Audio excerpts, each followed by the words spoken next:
If you're struggling to mix toms, stick around because I'm going to show you how I mix toms. Now, the overall strategy for mixing toms is a combination of the strategies you would use for kick and the strategies that you would use for snare. Toms, for whatever reason, lie somewhere in the middle of all of that.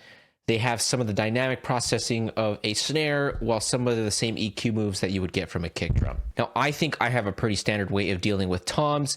I do differ slightly though from other mixers that I have seen. Very minute details, not totally a big change in the grand scheme of things. However, there is some universal principles when it comes to toms that are applicable across all styles and genres.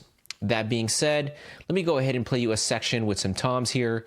We're working with the same song that we've been working with in the last couple videos, where it's my band single that's going to be coming out soon.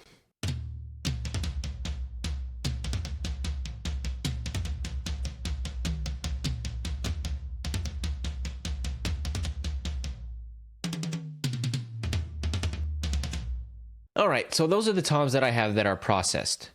Now, I have them all grouped to a general tom bus, and I have some slight processing happening on the tom bus.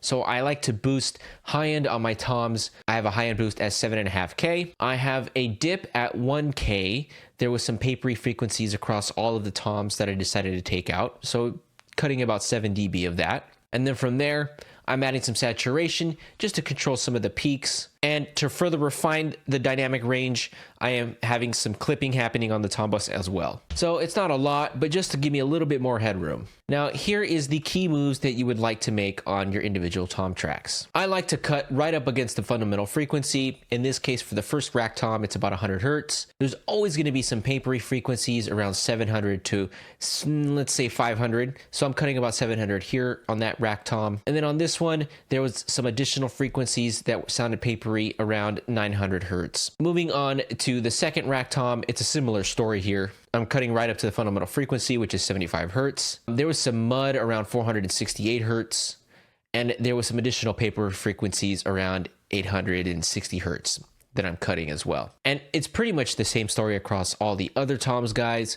If I was to pull up the floor tom, there it is again. There was some muddy box frequencies at 250 Hertz and some papery frequencies around 700 to 650. All of that is being, again, then bussed to my tom bus here, where I'm boosting a substantial amount of high end, adding that saturation I mentioned to control the dynamic range, and then clipping off any extra peaks that I feel may not be needed, so it makes some extra headroom on my master bus. That is my entire tom chain. The next thing that I would probably touch upon after all that EQ would be compression. Compression with toms for me is extremely simple. I use a very slow attack and a very fast release, and I love SSL style compression on my toms, or an 1176 style compression as well.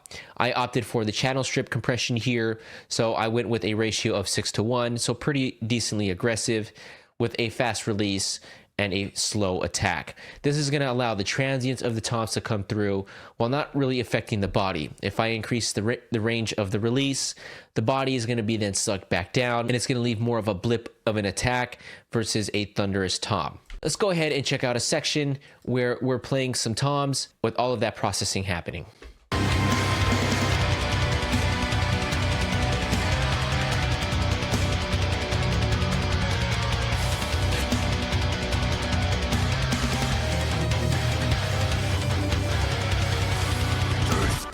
I really love the tom sounds that I got on my single here, and I don't think I would change very much if I had to at all.